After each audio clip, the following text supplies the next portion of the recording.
Olá, pessoal! Tudo bem com vocês?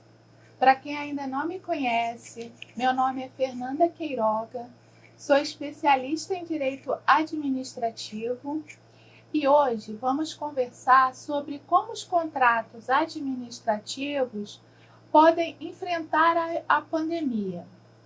O que observar nos pedidos de reequilíbrio econômico-financeiro em tempos de pandemia? A ideia do vídeo é mostrar para vocês como esse assunto, tá?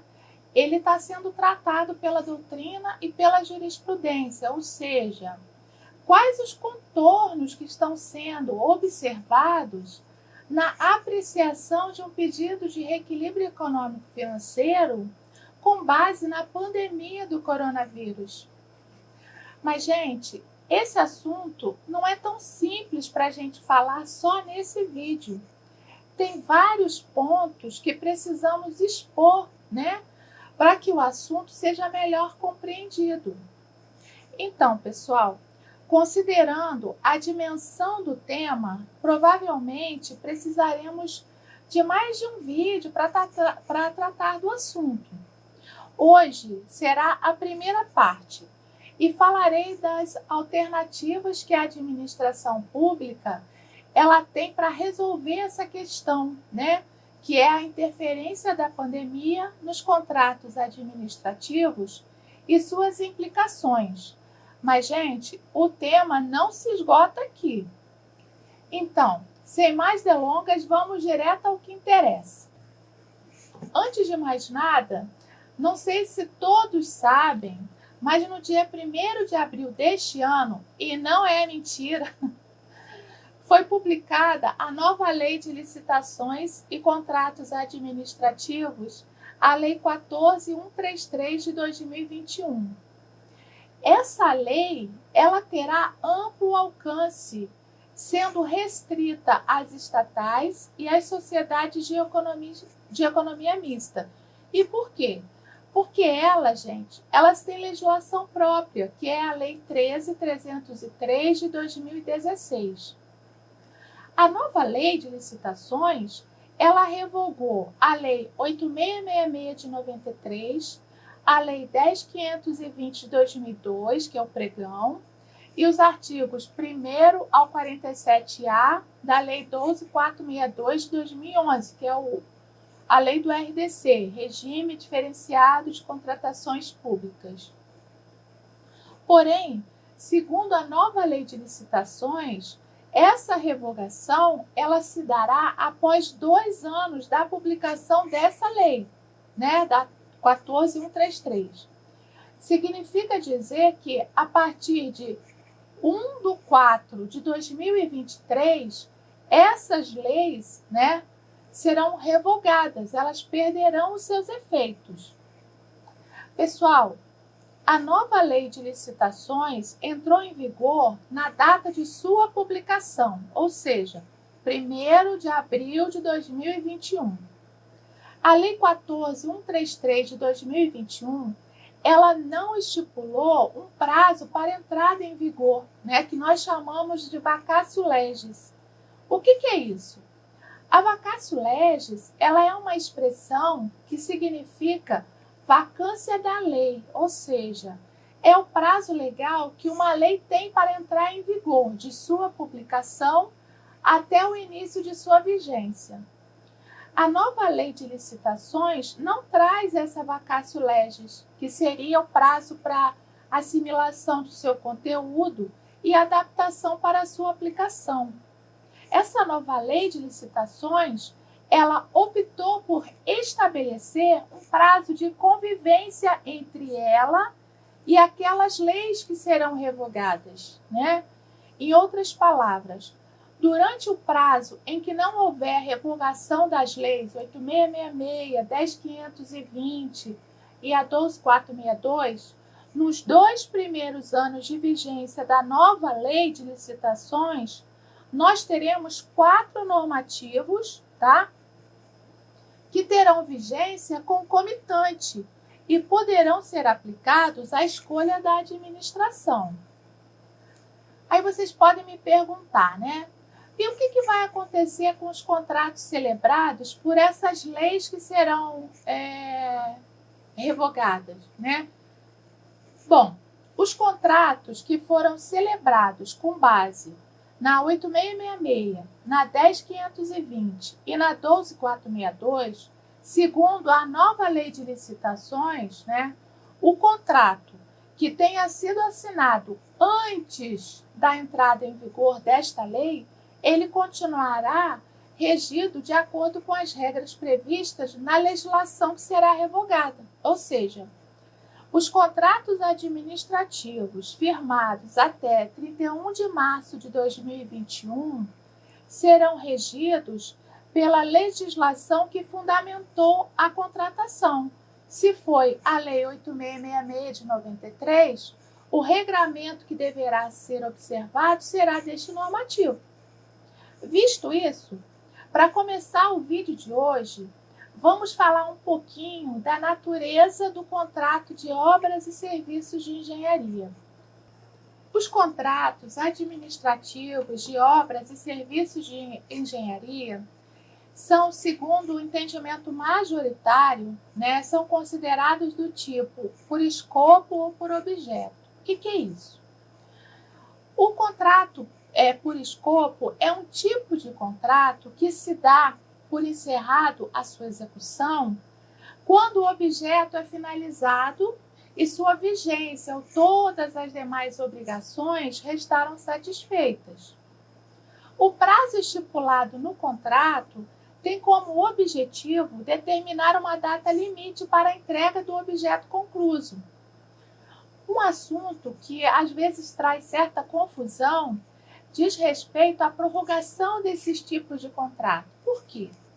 Porque há um entendimento de que o aditamento de prazo nesse tipo de contrato não seria necessário.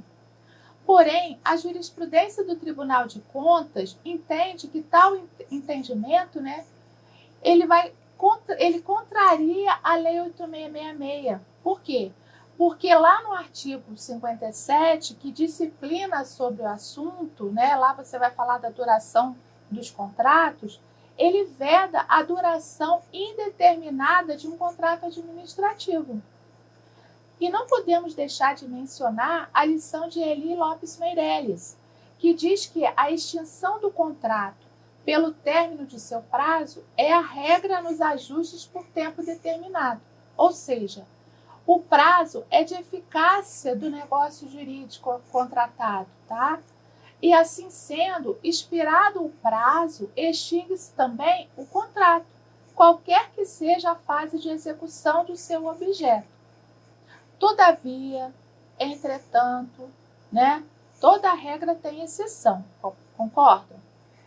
Então, essa regra, ela pode sofrer exceções diante da constatação de determinadas situações, cujo objetivo seria resguardar o interesse público envolvido, de acordo com o precedente do próprio Tribunal de Contas da União, objetivando o quê? Que a comunidade destinatária da obra não seja penalizada pela inércia do gestor que deixou de formalizar o aditivo contratual no momento oportuno. Sobre isso, nós temos a súmula 191 do TCU, que prevê como hipótese de excepcionalização, né, a formalização de aditivo dentro do prazo de vigência contratual, né, com a devolução do mesmo à contratada, nas situações em que a própria administração, ela deu causa à interrupção. Então, um contrato por escopo, por objeto. Se chegou lá no dia X, que era, vamos supor, 1º de dezembro de 2021, terminaria a execução. Então, teria que ter sido feito um aditivo de prorrogação. Se não foi feito, né, teoricamente, se a gente fosse pela regra, esse contrato estaria extinto. Mas o Tribunal de Contas entende que se a administração deu causa, se ela não providenciou o aditivo no tempo correto, há a possibilidade da gente fazer esse aditivo extemporâneo, tá bom? Então, compete a quem? Compete ao administrador público tomar todas as cautelas necessárias, né, com relação aos contratos por escopo para evitar esse tipo de situação. Gente, esses contratos de obras e serviços de engenharia, os contratos por escopo, eles também estão sendo impactados pela Covid-19, onde verificamos o quê? Verificamos uma certa preocupação pelas partes contratantes de solucionar essa problemática. Acontece que o enfrentamento dessa situação não é fácil, porque temos uma estrutura legislativa criada em um momento que nem se cogitaria a existência futura da questão que estamos vivenciando, tá? De fato, esse mal que assola o mundo é o assunto mais explorado, é o assunto mais falado em todo o planeta, porque está atingindo a tudo e a todos nós. É fato também que essa pandemia do coronavírus, além de atingir a saúde, ela trouxe impactos significativos na economia mundial, impactos sociais, culturais e políticos. E dessa forma, esses impactos, querendo ou não, estão sendo integrados ao mercado, né? Nesse caso, diante desse cenário, o que pode ser feito para os contratos de obras e serviços de engenharia durante essa pandemia que assola o mundo? Nós vamos partir da premissa que esses contratos eles foram celebrados pela Lei 8666 de 93. Essa lei, ela oferece algumas alternativas para mitigar e, por vezes, resolver questões relativas aos contratos administrativos. E quais seriam elas? Nós podemos dizer que seriam a suspensão, a rescisão e a readequação do cronograma físico-financeiro. Cada uma dessas alternativas, elas trazem consequências que devem ser calculadas, porque podem, em algumas situações, resultarem em impossibilidade de continuidade dos serviços, desemprego dos trabalhadores das contratadas. E isso, gente, estaria na contramão da Lei 13.979 de 2020. Do que trata essa lei? Essa lei, ela dispõe de medidas para o enfrentamento da emergência de saúde pública de importância internacional decorrente do coronavírus. Essa lei, ela visa a proteção da coletividade, da cidadania, da dignidade da pessoa humana, dos valores sociais do trabalho e da livre iniciativa, que são fundamentos da nossa Constituição, estampados lá no artigo 1º, tá?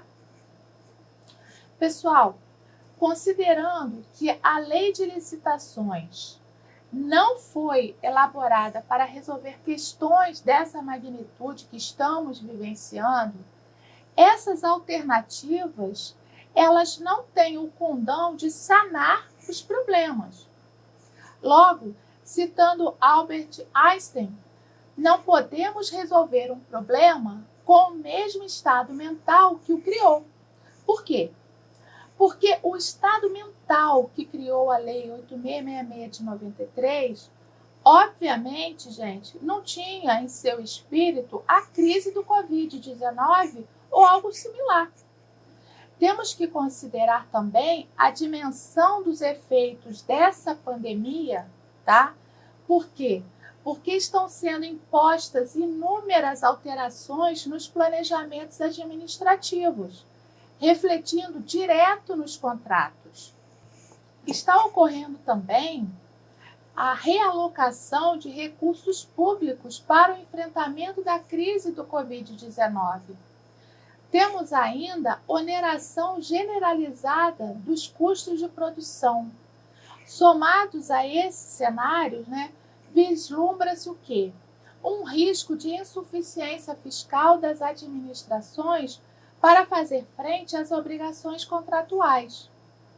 Então, é possível que essa pandemia ela tenha impacto, né? Ela venha a impactar os contratos administrativos a ponto de ensejar a necessidade de reequilibrá-los?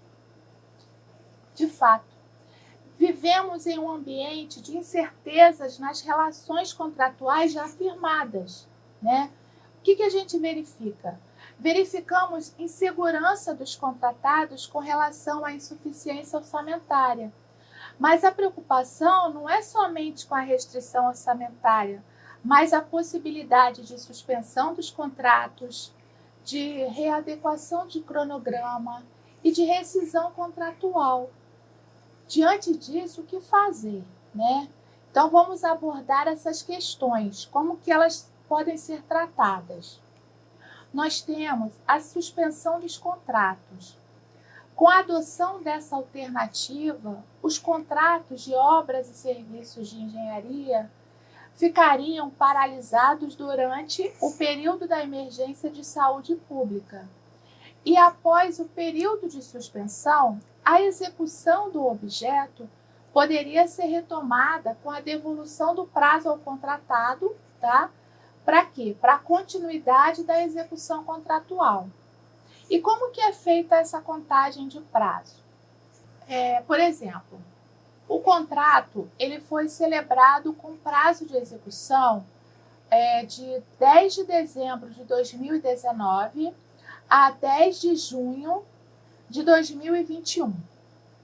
O contrato, então, ele teria 548 dias para a entrega do escopo contratual. Ocorre que no dia 10 de dezembro de 2020, esse contrato ele foi suspenso por 120 dias. Então, calculando, né, o prazo para a retomada do objeto, nós teríamos a data do dia 9/4 de 2021, certo? Para a retomada.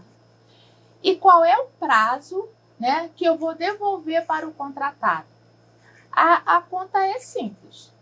Nós pegamos o prazo inicial do contrato, que é 10/12 de 2019, somamos até a data da suspensão, 10/12 de 2020, né? Então, nós teríamos 366 dias, certo? Esses 366 dias serão os dias que nós temos que devolver para o contratado. Em razão de quê? Em razão da suspensão por 120 dias. Desse modo, o que a gente vai fazer? A gente pega 366 dias, né? Nós vamos somar com a retomada do contrato. A retomada do contrato, ela não vai ocorrer em 9/4 de 2021, né? Então, nós vamos ter, com um novo prazo para a entrega do objeto, nós teremos a data do dia 10/4 de 2022, ok? Lembrando, gente, que o contratado, ele não tem direito de optar pela suspensão ou não, tendo em vista que a Lei de Licitações, lá no seu artigo 78, inciso 14, ela não permite essa faculdade no caso de calamidade pública. Por quê? Fica a cargo da administração o direito de optar pela suspensão do cumprimento das obrigações assumidas até que seja normalizada a situação. Nesse caso, então, como analisar o pedido de reequilíbrio econômico-financeiro no caso de suspensão desse contrato administrativo? Compete ao contratado demonstrar que essa suspensão do contrato administrativo acarretou sérios prejuízos econômicos ou financeiros aos custos da paralisação desse contrato. Na nossa análise, teremos que verificar se foi apresentada a documentação detalhada da suspensão contratual, né? Como termos, forma, procedimentos disciplinados em contrato. Por quê? Porque a suspensão, ela não pode ser feita de qualquer jeito. Ela precisa ser fundamentada e registrada no contrato com a ciência da empresa contratada. Por quê? Porque pode acontecer dessa suspensão não ter sido registrada, ter sido falada, o contratado ele acaba por contrair dívidas, dispensar trabalhadores. Isso vai causar um certo prejuízo, lógico, desde que ele comprove, tá? Então, nós devemos observar também as eventuais multas contratuais. Olha o detalhe que a gente tem que prestar atenção. Para com os fornecedores, para com os subcontratados, né? O acréscimo de despesas indiretas, custos com a segurança do canteiro de obras, a mudança relevante no custo de insumos, ocorrida em razão de quê? Em razão desse período que ficou suspenso, dentre outras coisas. Pessoal, se isso for devidamente comprovado, né, tudo que eu falei, a comunicação, a documentação, os empréstimos que essa empresa porventura venha a contrair, a princípio, são ônus que deverão ser compensados pela administração pública, como também os custos de desmobilização e mobilização dos serviços da obra. Eles também integrarão a indenização a ser paga pela administração. Outro ponto que merece ser trazido aqui é que, ao final da vigência dessa suspensão, né, nos casos em que a retomada da execução dessa obra se apresentar inviável ou inexequível, a empresa contratada ela pode pleitear a rescisão contratual do contrato. Rescisão do contrato, perdão. Pessoal, quanto ao pedido de rescisão do contrato pela contratada, é um detalhe interessante. Apesar da legislação ela não disciplinar expressamente essa hipótese, nós podemos dizer que se trata da inteligência do artigo 17, do artigo 78, do inciso 17, inciso 17, do artigo 78 da Lei 8666 de 93. Recordando também que o parágrafo 2º do artigo 79 da 8666 assegura à empresa contratada, em situações dessa natureza, né, que a gente está falando aqui, o direito ao ressarcimento dos prejuízos regularmente o quê? Comprovados. Além do quê? Da devolução da garantia, como também o possível alcance aos pagamentos devidos pela execução do contrato até a rescisão, né? Senão seria enriquecimento ilícito da administração. Se ela executou o serviço, teoricamente ela tem direito de receber. Inclusive, o custo da desmobilização. É claro, gente, que a suspensão administrativa do contrato, ela gera a necessidade de quê? De refazimento do cronograma de execução com a devolução dos prazos originariamente estabelecidos. Porém, gente, observem, caso a administração ela caminhe, ela se direcione para a retomada da execução contratual, nós devemos notificar com antecedência razoável a empresa contratada. Para quê? Para que essa empresa contratada ela tenha tempo razoável para a mobilização do canteiro de obras para a retomada da execução dos serviços. Lembrando, essa reprogramação do cronograma importa, né, como já vimos, a devolução do prazo, que muitas vezes eles são mais extensos do que originariamente estabelecidos no contrato. Por quê? Porque isso vai depender das novas condições de execução. Então, esse fato, né, no pedido de reequilíbrio econômico e financeiro, ele deverá ser demonstrado, né? Como assim? Você tem que mostrar que essa nova realidade, ela impôs prazos mais longos devido à alteração das circunstâncias. Mas pode ocorrer o pedido de suspensão da execução do contrato administrativo por iniciativa do contratado, né? Quando ele entender que não há condições de continuar a execução do contrato. Por quê? Ele pode alegar em razão da propagação do vírus, como também ele pode alegar ausência de insumos importantes para a execução daqueles serviços. Então, nós teremos duas hipóteses em que o contratado ele vai poder pleitear a suspensão, que seriam, nos casos em que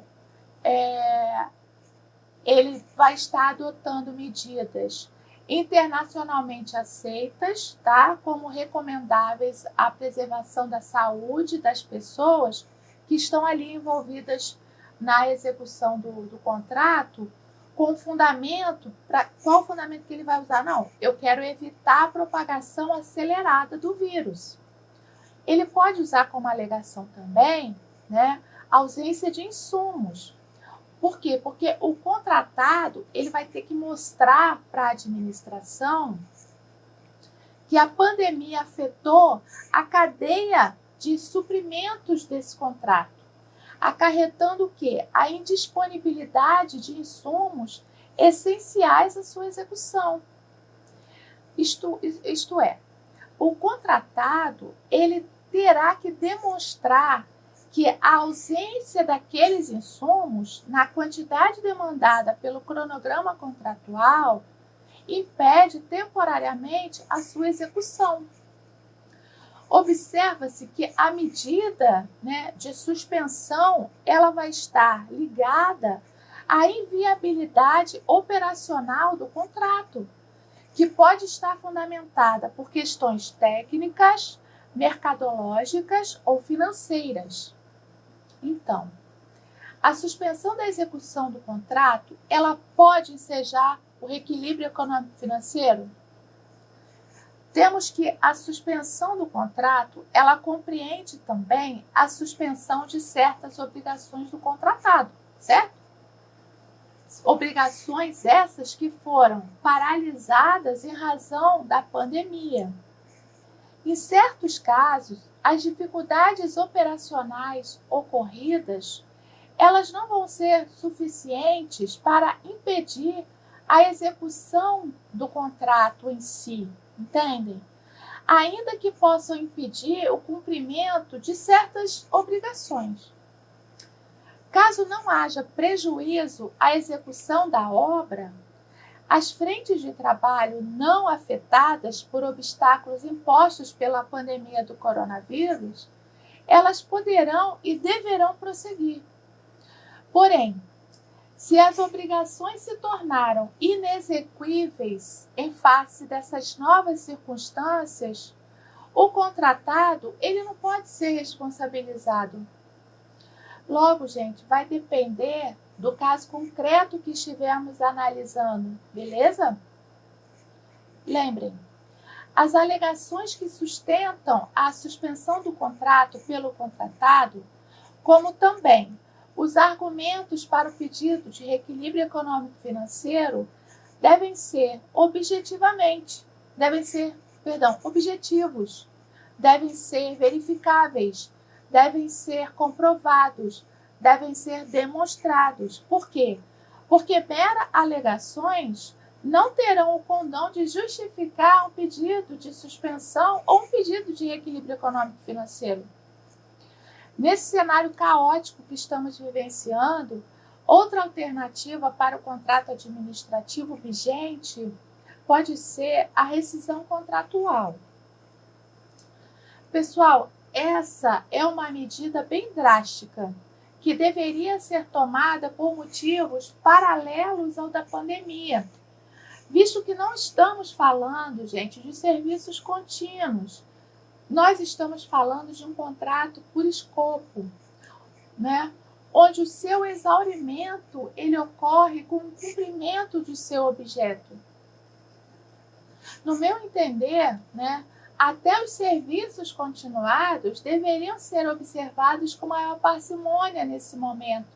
Mas não vamos adentrar nesse assunto, pois os desdobramentos seriam outros. Uma obra que já iniciou e que tenha que ficar paralisada até uma nova licitação ou uma nova contratação, gente, isso pode gerar prejuízos enormes, tais como materiais, surgimento de patologias na obra, retrabalhos, etc.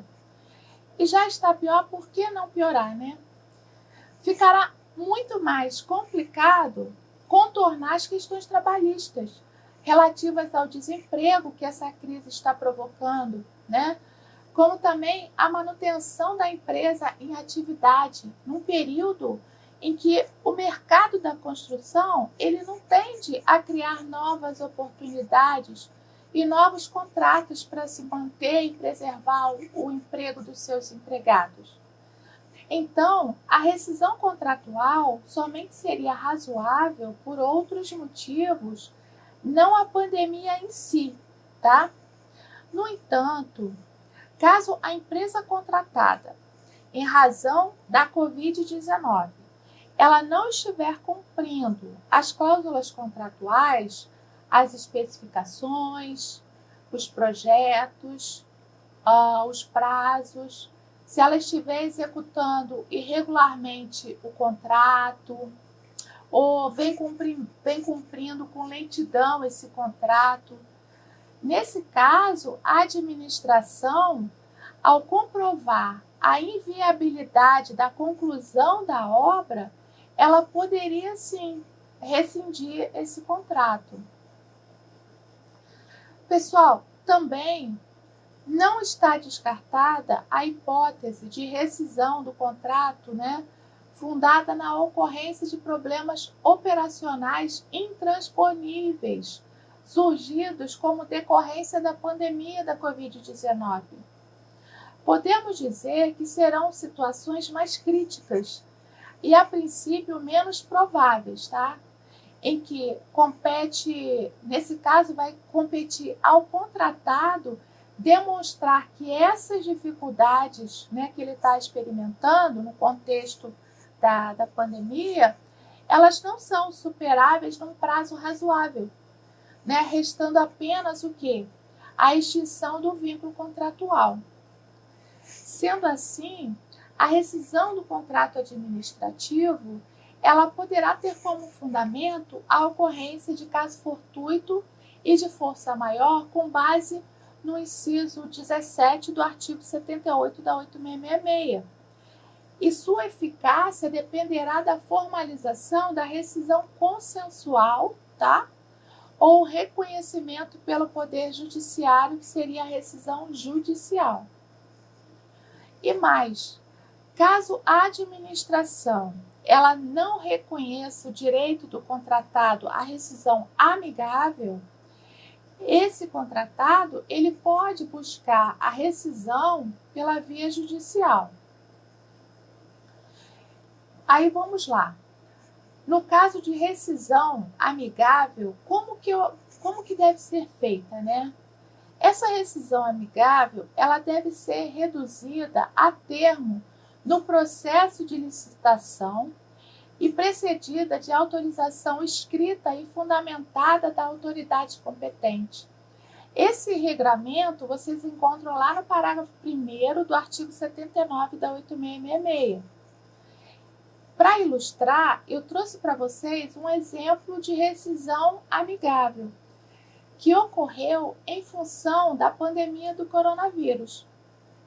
Essa rescisão amigável, ela ocorreu no dia 22 de maio de 2020, numa determinada prefeitura, onde o prefeito ele comunicou ao contratado, né, que, em virtude do estado de calamidade pública decretado pelo governador do estado, esse contrato seria rescindido consensualmente.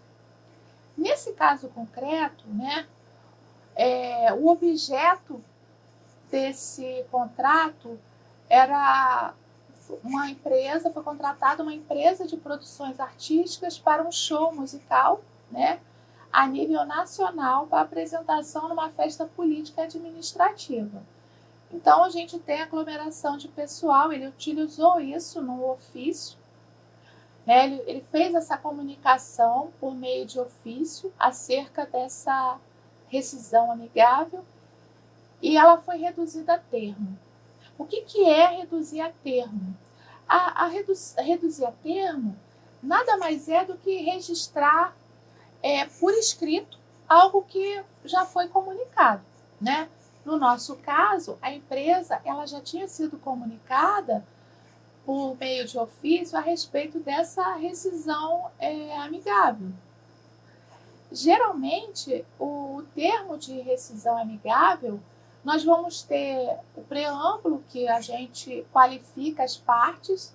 Isso se alguém quiser fazer um termo, né, estou mais ou menos dizendo o conteúdo. O preâmbulo a gente qualifica as partes, no nosso caso aqui, a prefeitura tal, aí do outro lado nós vamos ter a empresa tal, que eles têm ajustado e firmado entre si esse termo de rescisão contratual amigável, em conformidade com a cláusula tal, do contrato tal. Você tem que colocar a data, né, de que foi assinado esse contrato. Aí a gente vai dizer lá que foi rescindido mediante as cláusulas XYZ. Geralmente, a cláusula primeira, ela traz o objeto. A cláusula segunda, ela vai falar do distrato.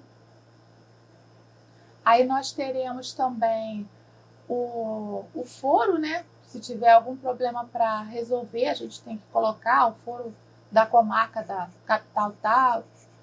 A gente vai ter a data, a assinatura.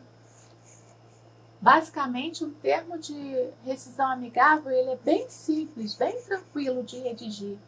Uma observação importante: essa rescisão amigável ela necessita, né, da comprovação da conveniência para a administração, né, e que não haja motivos para a rescisão unilateral do contrato. Por quê? Porque a ausência de conveniência para a administração, se eu falar por que você está rescindindo consensualmente, né? Ela é considerada uma irregularidade, ela é considerada uma afronta ao artigo 70, inciso 2 da Lei 8.666. Por isso que a administração pública ela deve motivar a rescisão amigável, dispondo também que não é caso de rescisão unilateral. Por quê? Porque a rescisão unilateral, o procedimento é outro. Nós temos que abrir o contraditório, ampla defesa. Geralmente é um processo apartado, né, do processo principal, o processo que cuida do contrato administrativo. Na rescisão unilateral, nós vamos apurar o quê? Nós vamos apurar o inadimplemento contratual por parte do contratado, certo? E nós temos também uma outra alternativa, que seria a readequação do cronograma físico-financeiro. A Lei 8.666, em seu artigo 8º, estabelece que a execução das obras e dos serviços ela deve ser programada em sua totalidade, prevendo todos os custos, do atual e final, considerando os prazos de sua execução, divididos em etapas para proporcionar a medição das mesmas e o respectivo pagamento. Então, após o início das obras, toda vez que o prazo e as suas etapas de execução sofrerem alterações, haverá necessidade de adequação desse cronograma físico-financeiro, a fim de que esse cronograma ele considere as condições reais do empreendimento, tá? Toda alteração que for realizada no cronograma físico-financeiro, ela deve ser justificada e autorizada por quem detém a competência. Depois, a gente tem que realizar o quê? O aditamento ao contrato relativo a essa alteração. Até aqui, sem problema. Quando da prorrogação de prazo de execução, é elaborado novo cronograma físico-financeiro com as alterações necessárias, onde se inclui as parcelas faturadas e a faturar. Qual o objetivo desse cronograma físico-financeiro? O objetivo do cronograma físico-financeiro é apresentar a previsão de desembolso no decorrer do tempo de execução proposto pelo projeto. Desse modo, toda vez que realizamos uma alteração contratual que modifique o valor do contrato ou o seu prazo de execução, esse cronograma físico-financeiro ele necessita ser adequado para quê? Para expressar a nova realidade, ou seja, realinhar o prazo estabelecido e os desembolsos a serem feitos com as novas datas, para quê? Para a gente poder efetuar as medições. A readequação do cronograma físico-financeiro, referente ao contrato de obra ou serviço de engenharia, aparece como uma alternativa, que viabiliza a prorrogação do prazo de execução com a diminuição do número de empregados e a minoração das consequências sociais. Lembrando que a gente está falando no âmbito da pandemia. Proporcionando a manutenção da atividade empresarial e os trabalhadores da construção, como também a permanência de um número menor de trabalhadores, incentivando a não aglomeração de pessoas no mesmo local, crucial para diminuir o contágio comunitário relativo à pandemia do coronavírus. Essa alternativa ela beneficia a perspectiva de não substituir os empregados pertencentes aos grupos de riscos, os quais eles não poderão estar trabalhando no período de emergência e não precisarão ser substituídos por outros, o que elevaria o valor do contrato. Ainda, a readequação do cronograma físico-financeiro pode trazer a alternativa de redução das jornadas de trabalho com a criação de banco de horas, compensando-se as horas extras que eventualmente os empregados tenham acumulado. Pessoal, é possível criar o banco de horas caso não haja disposição em contrário da convenção coletiva, dentro do prazo de um semestre. Logo, essa alternativa pode se mostrar como uma solução a ser colocada para a negociação entre a administração e os contratados nos limites da Lei 8.666 de 93. Então, essa reprogramação dos prazos, ela deve oferecer a extensão necessária, com vistas a quê? A assegurar a execução da obra. E caso ocorra o pedido de reequilíbrio econômico-financeiro com base na readequação do cronograma? Bom, nesse caso, compete ao contratado, à empresa contratada, especificar as dificuldades operacionais derivadas da pandemia que acarretaram a defasagem do cronograma físico-financeiro, onde será necessário comprovar a dimensão de seu impacto nos prazos de execução. Será necessário também que o contratado, ele fundamente a sua manifestação, E de que forma? Documentando todos os obstáculos que diminuíram as condições de execuibilidade originariamente estabelecidas. poderá o contratado instruir o seu pedido, né, por laudos técnicos, com o intuito de verificar a necessidade de alteração dos prazos e a dimensão de sua extensão.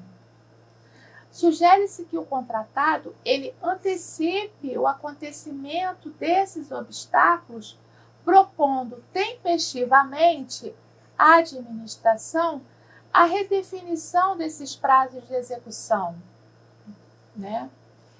Essas manifestações apresentadas pelo contratado, elas não afastam do contratado o direito de obter o quê? A prorrogação do prazo a posteriori. O que significa isso?